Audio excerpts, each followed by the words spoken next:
Welcome to the Big Biz Show.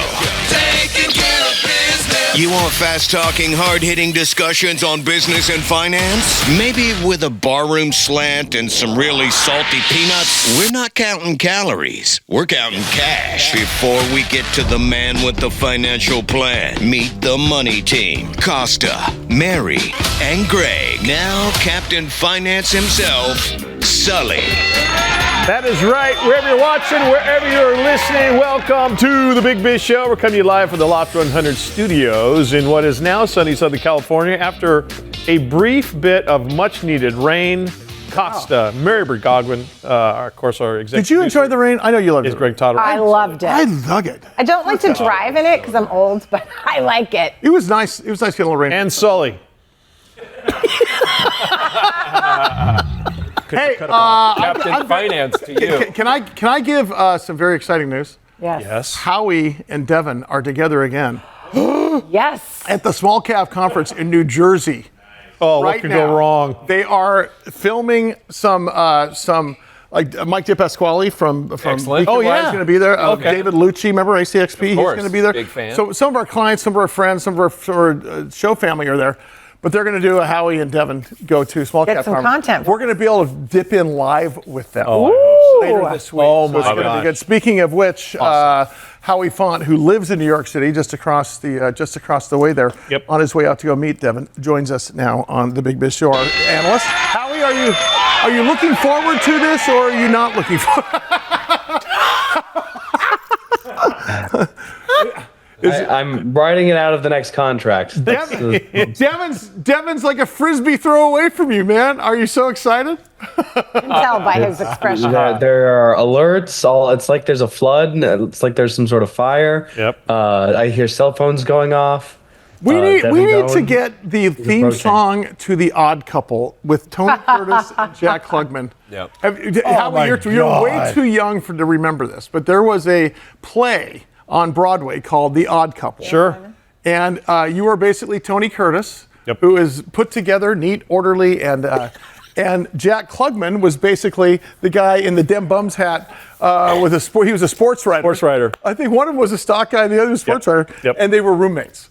And it was one of the greatest premises of television history. I can't believe I missed that. Good call. We need to put in front of the Howie and Devon go to New York.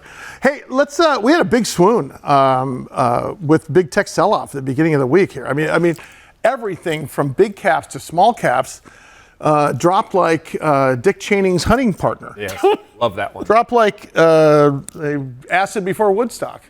Dropped like a tummy tuck on a plus-size model. Yeah. Dropped like Mike's confidence every time he picks up a microphone. 1,000%. But let's talk about, even NVIDIA went down 17%. That's billions in market cap. What the heck happened? Why the big swoon in tech? Yeah, so not only was it a big swoon, it was the biggest ever single-day market cap loss, and I think you've got the number for NVIDIA. Pretty crazy. It's all on the back of a newly announced white paper from a Chinese AI company that made a model called Deepseek. Yeah. So they instead of using the thousands of people, huge amounts of power, billions of dollars worth of chips, they purportedly, this is not confirmed,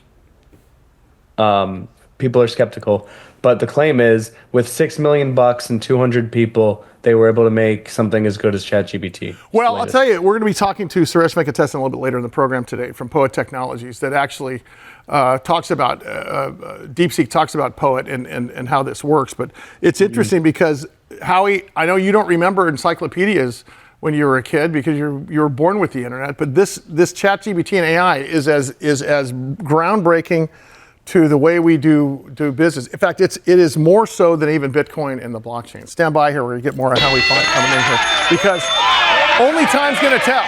But I think it's upon us, and when you start being able to create everything from, well, look at EVAX, one of the people that we interviewed here, right, using AI to advance the science that they already know. Now they're using crowdsourcing to figure out to move their science along. Hey, maybe that's how we get flying saucers, Mike. We are this far from Skynet going active. That's exactly I'm just telling everybody that, okay? And you'll be able to make Funyuns at home just by... Loft 100 Studios, The Big Biz Show, and our affiliates and our hosts are not registered investment advisors or broker-dealers. Our show hosts make no commitment that the purchase of securities of companies profiled or otherwise mentioned in our programming are suitable or advisable for any person, or that an investment in such securities will be profitable in general. Given the nature of the company's profile and the lack of an active trading market for the securities, investing is highly speculative and carries a certain high degree of risk. We profile selected publicly traded and privately held companies on our program. Most of these companies that we profile have provided compensation to Loft 100 Studios and its hosts for the profile coverage. From time to time, we sell shares of the companies profiled in the open market that we receive as compensation for coverage of client companies. But never sell stocks if we are speaking about interviewing or covering a public company who has paid compensation. Specific questions on compensation can be obtained by contacting producer at sullyandgroup.com. Listeners should verify all claims and do their own due diligence before investing in any securities mentioned on this program.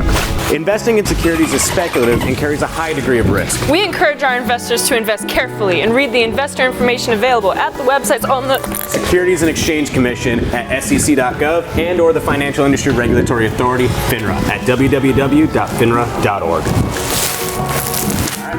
Sully, you said we were doing a doc on a day in the life of a banker on what I do every day. You're gonna give me this guy? No. Why do I care if his sister's gonna quit because we fire him? Fine. Yes, I understand. Yeah, I'll make it work. Take. Nice.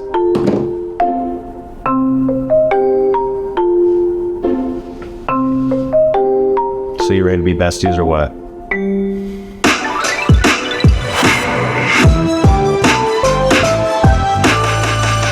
So apparently in my contract, there's an obligation to do a few one-off interviews. Luckily, the topic is fairly broad, so I thought we could discuss something extremely critical to the entire economy and the lifeblood of our economic system, Wall Street bankers. So if I had to describe my life on a, day-to-day. Okay, I'm going to be kind of real with you guys. I just cut the record there because I was getting a little bit bored with whatever he was saying. But to summarize, Howie really likes his job. He thinks you guys should like it too. What else did he say? The stock market's stocking. Bitcoin's bitcoining. What else did he say? Well, recent cuts have affected the T&E budget. So we're on the subway. Don't talk to me. But I think me and Howie are becoming really good friends, I think he's really starting to come around and, I think he likes me, It's kind of cool making a new friend out of all this. So, I have a feeling Devon didn't even hit record on this one. I'm doing it myself, and frankly, this guy's a nightmare. Go film some historical stuff, like Washington's inaugural site. But where are you gonna go? I'm gonna go to work. But I just don't understand how I'm supposed to see what you do if I'm looking at the George Washington Monument. You're the one that called asking for a day in the life of a Wall Street banker. Going literally to Wall Street to bank. Is that very hard to understand? I mean, all I'm saying is when I go to San Diego, it's one thing that he's there. But he's following me back home? This is ridiculous. What's going on? You gotta get in the shot, Howie. We're gonna have to walk all the way around. So, what do you do? How are we gonna get in? Listen, I tried to get us in, but I owed Jim Kramer 10 grand. He's not letting anything happen. We can't shoot in there. Why do you owe Jim Kramer 10 grand? And what does Seinfeld have to do with this? Oh my God. It's not even worth explaining. It was interesting seeing, the Wall Street banker in his natural environment, just cruising through the subways and scowling at children. I severely dislike children. He did take me to go see something about a bull and a bear on the street, and then somehow money gets made. Usually, when we want to see something like that in San Diego, we just go to Tijuana, but it's my first time in New York, so I'm trying to keep an open mind. Behind me, you'll see a staple of Wall Street tourism, the bronze bear. Behind me is a staple of historical Wall Street tourism, the bronze bear of Wall Street. No, it's not a bear, it's a bull. It's a bull. Behind me is a staple of Wall Street tourism, the bronze bull. Historically, being bullish has meant that you have a positive outlook on the market, whereas if you have a bearish outlook, you have a negative outlook, like Costa. Hey, what are you guys filming? He's talking about his job where he milks a bear and bull for money. What? That's not what I do. What are you talking about? Embarrassingly enough, actually, I still, at the end of this, have no idea what a Wall Street banker does. I do know apparently they're very secretive. I still don't know what you do. It's a good question. Yeah, but it's like the whole point we're here. Do you work for the CIA? Reporting here for BizTV at Broadway and Beaver, there seems to be a giant windstorm, and it's not your finance, it's actually freaking wind, man. It's pretty cool. Anyways, you're watching the Big Biz Show here at Wall Street. Over 175 countries and all the ships at sea on the American Forces Network is always a very, very special thank you to the brave men and women of our United States Armed Forces. As the Big Biz Show continues live from the Loft 100 studios, Costa, Marybird Godwin is sitting there, and of course we have Sully. Greg will be here shortly, of course, our executive producer, but right now, Howie Font, straight from New York. Hey, Howie, can you talk about SALT, state and local taxes? We were talking about this, continuing this tax talk, because state and local taxes bite out another 9% or close to it here in the state of California, state of New York, not state of Texas, because they don't have state taxes. Yeah, so the SALT deduction. Sorry about that. No, go ahead. So the SALT deduction has been a thing since the Civil War. Lincoln used it as a way to kind of lower the burden of the war taxes, and it was eliminated in 2017 to pay for the reduction in the corporate income tax. So that was lowered only to $10,000 from an unlimited cap, so you could deduct whatever your state taxes was on your federal taxes, a real boon to blue states, higher tax blue states. And now there's a $10,000 cap. Well, for the last 7 years, that's been fairly irritable to most blue state residents and even blue state Republicans. So we have a lot of Republicans from California and from New York saying, hey, we're not voting for any bill unless we at least address the SALT income deduction.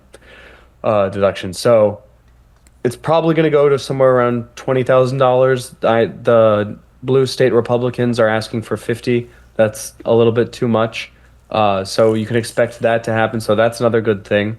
And then another thing I want to highlight with the reconciliation process, just to deviate a little bit, is that this is for budget stuff only, Mary. So anyone that's, really upset with how things are going the last, week and a half, no policy can get through in this process. So it's not like everything's going to be rammed through in this big, beautiful bill. It's just budget stuff. Are we worried about no tax on tips in terms of revenue that comes into the country? Well, the idea is that you lower taxes so that companies can grow more, so that they have higher revenue, so that even with a lower rate, they're paying more income in. And that's been true so far. The concept is called the Laffer curve for anyone who wants to look it up. But tax receipts have increased every year. Technically it's possible that they could have been higher, but I'm happy to have the Laffer curve refers to Art economy. Laffer, who was Ronald Reagan's Fed chair, and Art Laffer, not Fed chair, but economic advisor. Art Laffer basically said that which is easier to collect will be collected. You make it too expensive, you're not getting anywhere. Yeah, come get it. So that's where it holds. You and I have had this conversation before, Howie, off air, about how Donald Trump during his presidency originally took a lot of credit for the economy, but really the one thing he could take credit for is this tax cut you've been talking about here, because it really did change the face of a lot of things.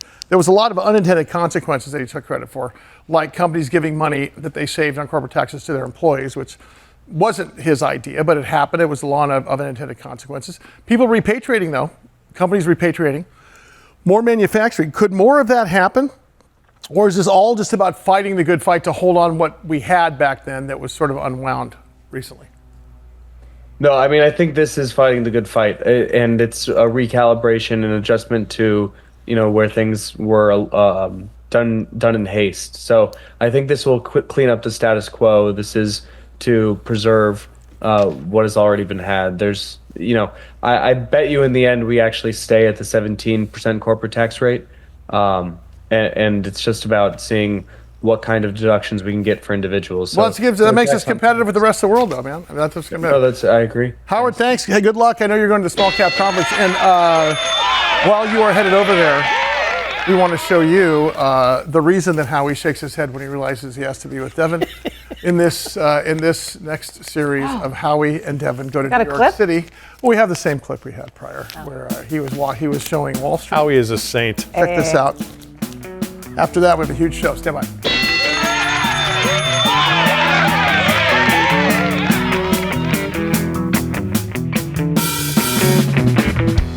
Loft 100 Studios, the Big Biz Show, and our affiliates and our hosts are not registered investment advisors or broker-dealers. Our show hosts make no commitment that the purchase of securities of companies profiled or otherwise mentioned in our programming are suitable or advisable for any person, or that an investment in such securities will be profitable in general. Given the nature of the company's profile and the lack of an active trading market for the securities, investing is highly speculative and carries a certain high degree of risk. We profile selected publicly traded and privately held companies on our program. Most of these companies that we profile have provided compensation to Loft 100 Studios and its hosts for the profile coverage.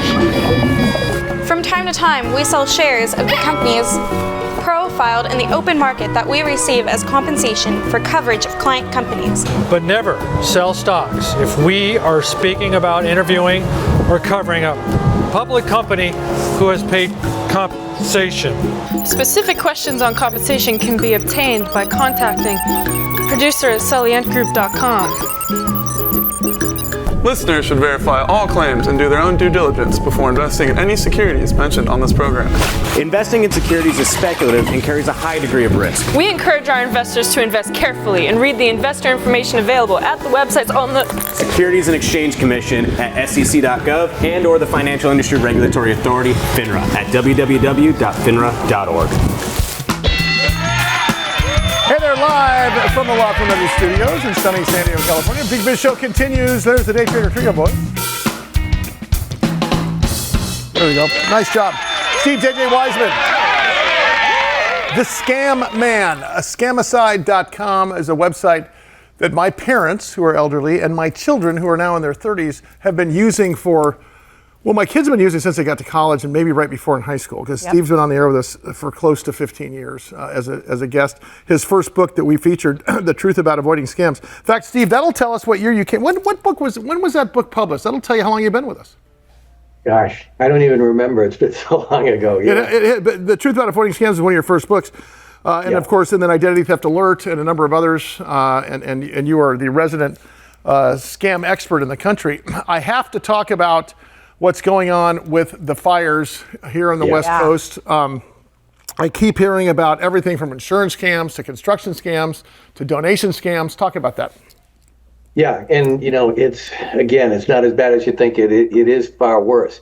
And you start out with the charity scams because, these kinds of wildfires and disasters do bring out the best in people who want to help and contribute. And so the thing is, even if you're on the federal do not call list, you can get calls from charities. But when you get a call from a charity or appears to be a charity and you look at your caller ID and it says Red Cross, a very simple technique called spoofing can allow anybody to make the call appear to come from a legitimate source when it isn't. And the same thing goes with a text message or an email or what you see on social media. As a matter of fact, we're using deep fakes. There were some pictures of the Hollywood sign going up in flames on social media.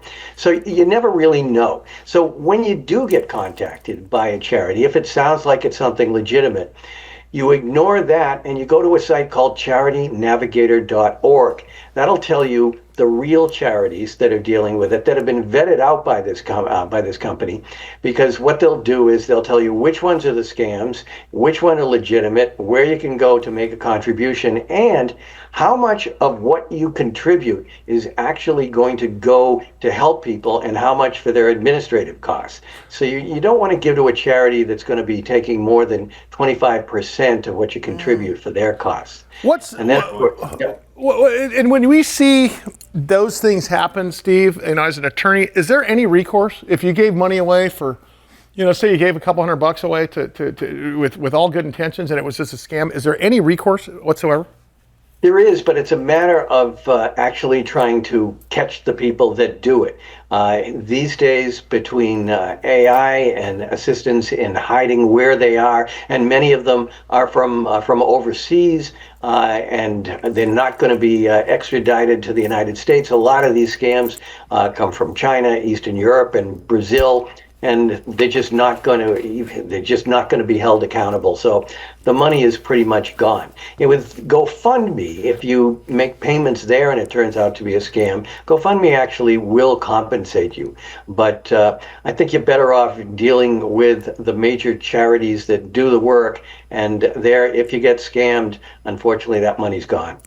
Hey, Stephen, I want to change the subject just a little bit, but you mentioned spoofing of phone numbers, I think is what you called it. I just got a call recently from what looked like it was United Healthcare, and they were asking me, saying that the coverage for one of my kids was going to be up, which is true because one of my daughters is 18 and going to college. So I was going to call them back and do all this stuff, and I thought there was something fishy about it, and so I Googled the number, and it came up that it was a scam. And so, but how did they get it to say United Healthcare in the, on my phone? The thing is, this is spoofing. You can go online, anyone can go online. Because technically, to be able to, the technology itself is not illegal. I tell this in my white collar crime class. If you are not doing this for a scam fraudulent purpose, if you're just doing it for fun with someone, that's not illegal. So this technology is amazingly easy to get. The thing was, in your case, what made it believable was that the facts were such that perhaps this was something that was necessary to be done. And here's where AI comes in, because AI is allowing scammers who previously weren't terribly sophisticated or have that kind of knowledge to be able to harvest from the internet all kinds of information, which can then make their scam phone calls, emails, and text messages appear to be far more legitimate. And that's why anytime, you just can't trust anyone. Anytime you get a request for personal information or a payment, you've just got to ignore it and verify, and then you can find out if you can trust it. Okay, that's leading actually into my very next question for you, because then the next day, my daughter texted me, she's 16, and she just started driving, her friend's driving, and she said, Mom, can you pay this? And it was a note that said Toll Road was asking her friend to pay a toll. And I thought, what the heck? And I remember you talking about these toll road scams that are becoming a thing. And, I would think older people are falling for these and not the younger kids, but they were like, oh my gosh, I got to pay a fine. And so, their immediate thing was, I need to pay it. So now the younger kids are going to get spoofed or, caught up in these, right? Absolutely. They really look legitimate. And you mentioned, we've talked about this before. I've been talking about this since last April, but it does seem that now, just in the last month or so, we are getting so many reports of these text messages coming with these tolls that need to be paid. And people are falling for them. But an interesting thing when you say we look towards the older people always as being targeted, and quite frankly, they are more often. I got a call today about a scam, and it was, like you said, it was like a 16-year-old who was about to fall for this scam, and her grandmother said, don't do it. This is a scam. So I was kind of thrilled to see grandma be more sophisticated. I caught in that letter, and I'm not kidding you, 2 grammatical errors. Yes, that's what tipped me off. And Steve, you told me a million years ago to have my kids look at this and the parents, if there's a grammatical error in an email from a bank or the IRS, which doesn't ever email you, or a letter, that's usually a tip-off if it's a scam, right, Steve? Yeah, it's like there was one I saw that was really pretty bad. For the most part, it looked good, and it would seem to be from PayPal. And then you look at it, and it says, "We regret to inform you that you will be getting a refund." Steve Weisman, the Scam Man. Thanks, buddy. Scamicide.com. We'll see you here in the next week or so. Steve JJ Weisman. Stuff happens every day. More Big Biz Show to come. Stand by.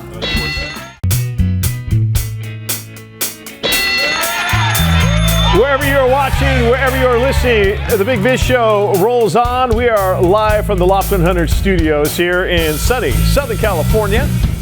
Thanks, everybody, for being along for the ride. Sitting here at the bar, I am Costa. That is Mary Burt Godwin. Of course, our executive producer is Greg Todorov.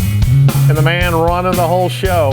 Hey there, Sully. Hey, thank you. Right there. Good to talk to you. 125 million broadcast homes in the U.S. Don't forget we have our American Forces Network in 175 countries and all the ships at sea. We had a great time talking last week to Dr. Suresh Venkatesan. He is the chairman and CEO of Poet Technologies. And Poet has created this proprietary platform that is perfectly suited for the age of AI and ChatGPT. And Poet has made some pretty big waves in the industry in terms of a backbone infrastructure that sort of unlocks, I think their website says this, as unlocks the full potential of AI. We had such a great conversation with him that I needed to bring him back. I sort of feel like this is one of those things where he should bring his whole team in studio to walk us through what we're about to witness here. So once again, he joins us via Zoom here, Dr. Suresh Venkatesan. Thank you so much for swinging by again. And we want to continue the conversation, but before we do, can you bring us up to speed for the folks who didn't see you last time, Mike included, about what you guys do and how it fits into the world of AI, ChatGPT, and the world that we're about to enter into? Yeah, absolutely. Look, AI has been all the rage. I mean, I don't need to tell you that. But one of the requirements for AI is producing, these optical transceiver components in extremely high volume and at low cost. And typically, that paradigm of high volume and low cost has been, institutionalized, if you will, in the world of semiconductors. With semiconductor manufacturing over the past 30 years does that through what is called Moore's Law, where every couple of years there's a new node, productivity goes up, consumption goes up, volumes go up, cost comes down. Photonics hasn't seen that. Photonics does not have a Moore's Law equivalent, if you will. And so what we've done at Poet is created a proprietary platform that, quote unquote, semiconductorizes photonics, right? It creates a Moore's Law capability in terms of productivity, which is high volume production at low cost, to the world of photonics that hasn't seen this before. Well, and so let me jump in here because I don't want to, for the people that don't understand this, that's critical, especially considering what came out yesterday with Deepseek. Because if you think in terms of what you're talking about here, in terms of changing computing, changing the way we're about to do business, you just made it cheaper. You just made it easier on the environment. And we're not even getting started yet. I don't want people to let it pass over their heads what you're talking about here. We're talking about graphics processing units. You've heard the stories about blockchain and about digital currency being such a burden on environmental because of all the computing and the footprint that it leaves. We're about to enter into a like space with AI and ChatGPT. And before we even get started, you've got a company here like Poet that's already sort of slayed that dragon. Am I being too simplified here, Doctor, or is that about right? No, I think you hit the nail on the head. The point is creating an infrastructure that can scale with the needs of the market and can scale with the needs of AI.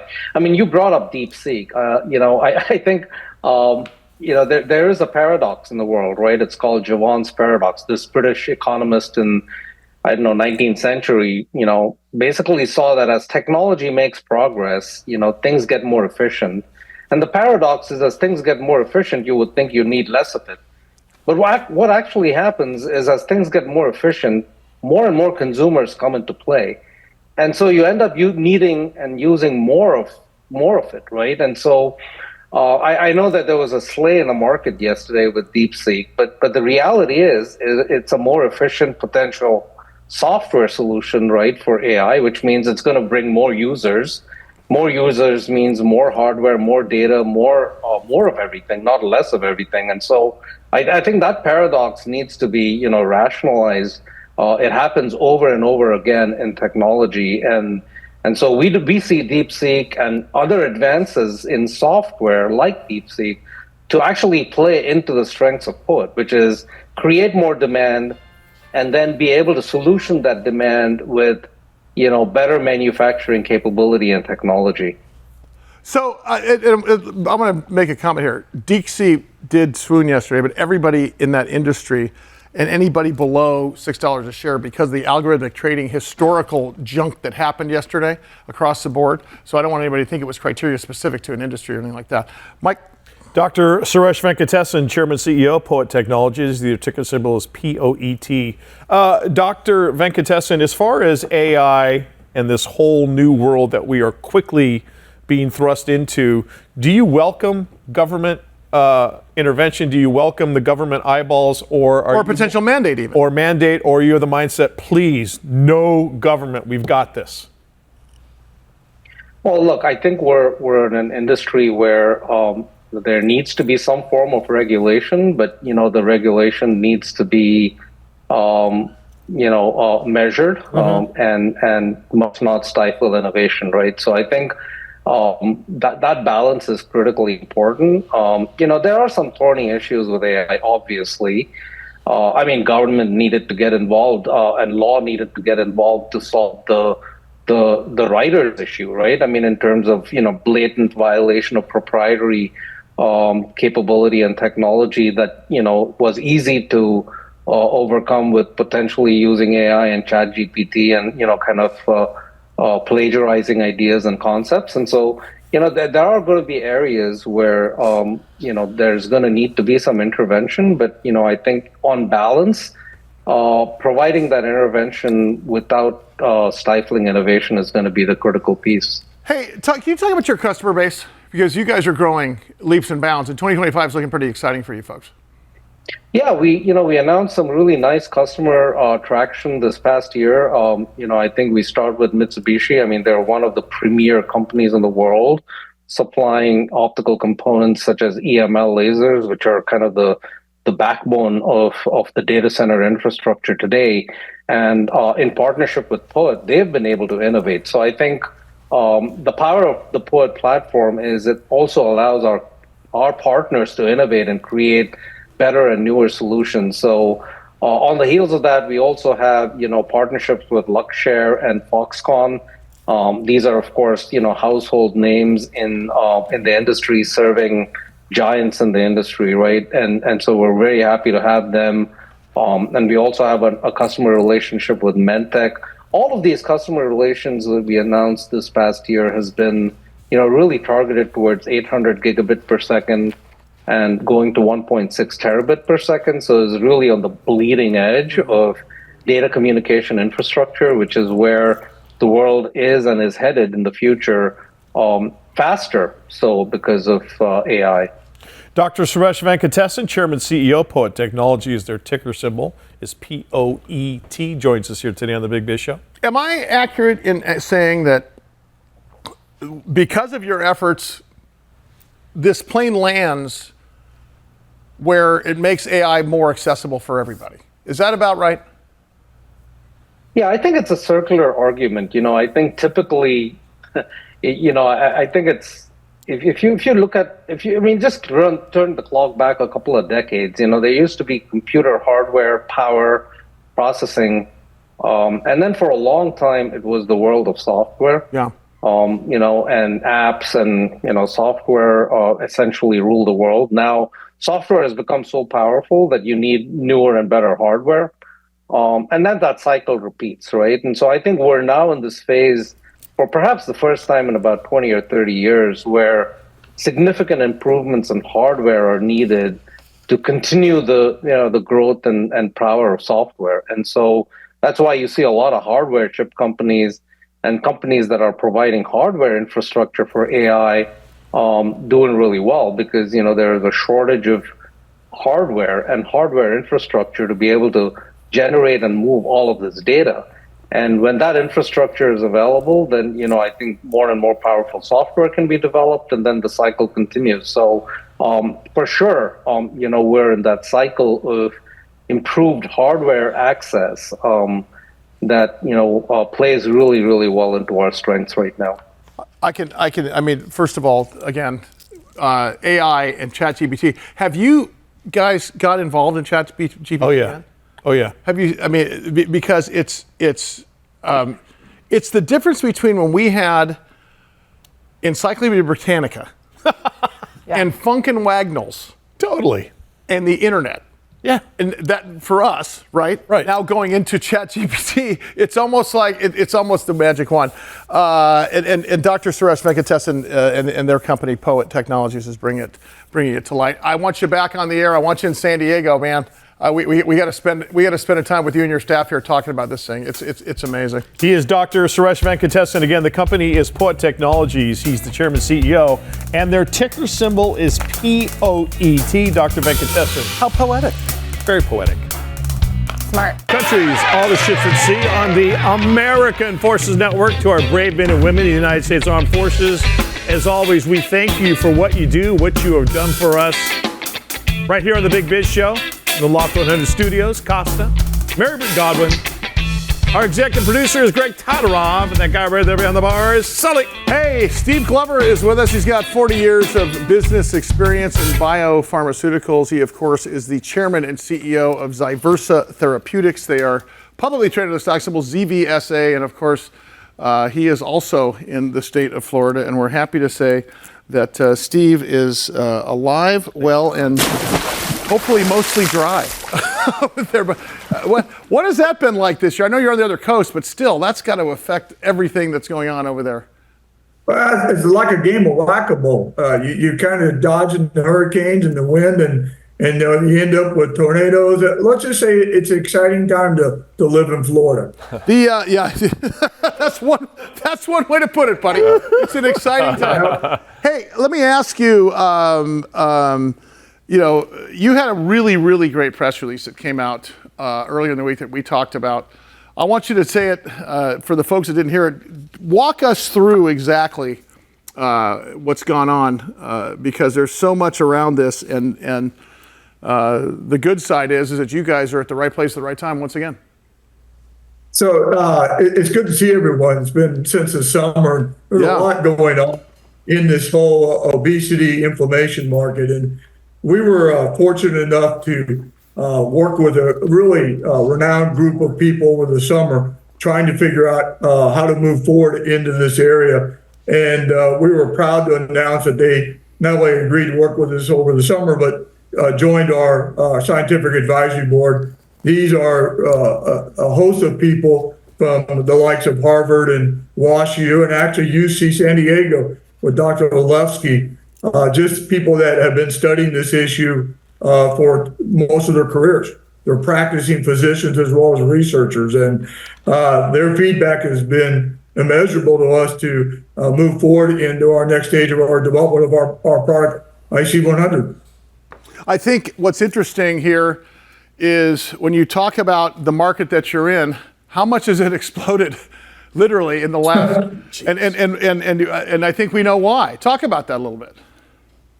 Just yesterday, actually, Medicare came out with a projection that Medicare expenditures for obesity-related products alone will be $35 billion in 2 years. Yeah. That's an amazing number when you think about it. 50% of the worldwide population is obese and has inflammatory conditions. And the market trend here has been really interesting. Everyone knows that you can see an advertisement for Wegovy, which is an incretin, and you can get access to that, but right now you're paying mostly cash for that. But the trend here is towards combination therapies.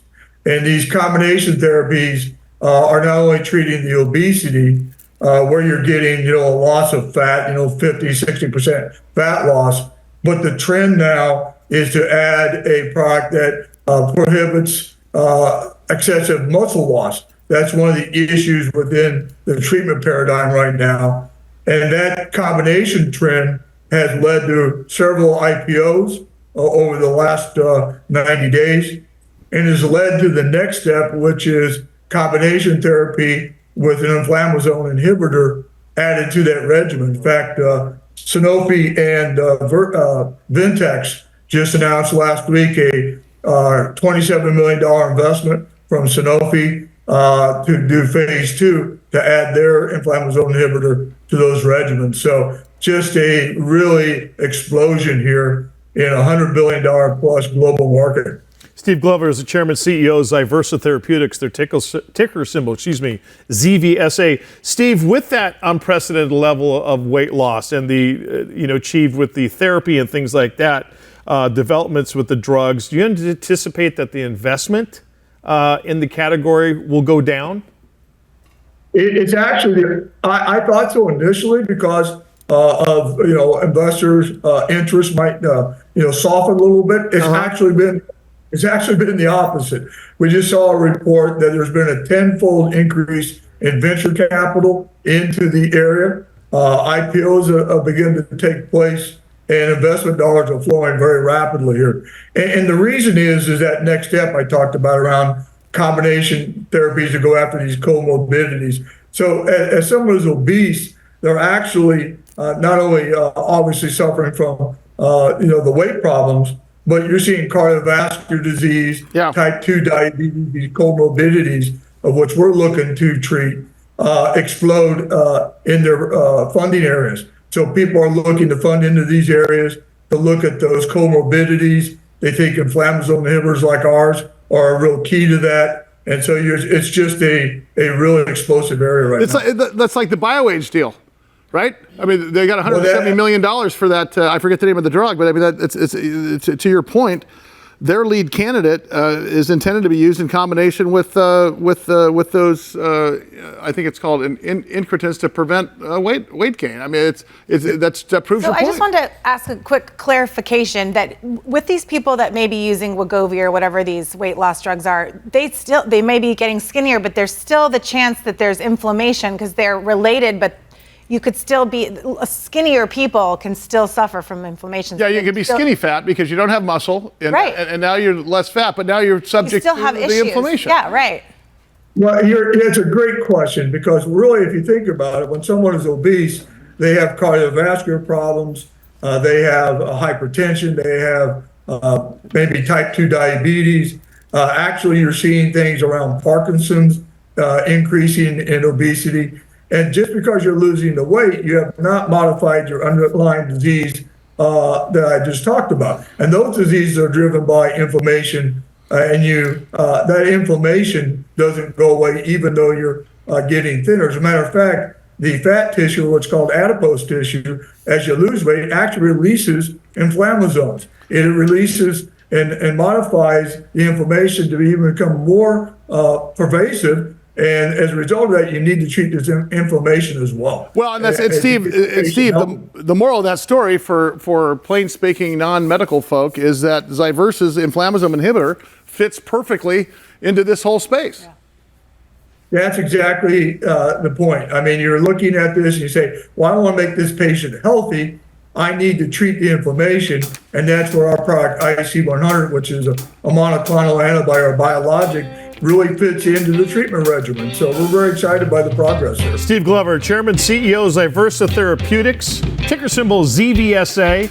He's going to help me with my BMI. It came back canned ham the last time. I want some of the doctors, Steve. Always great to visit with you. Much more. Big Biz Show. Keep it right here.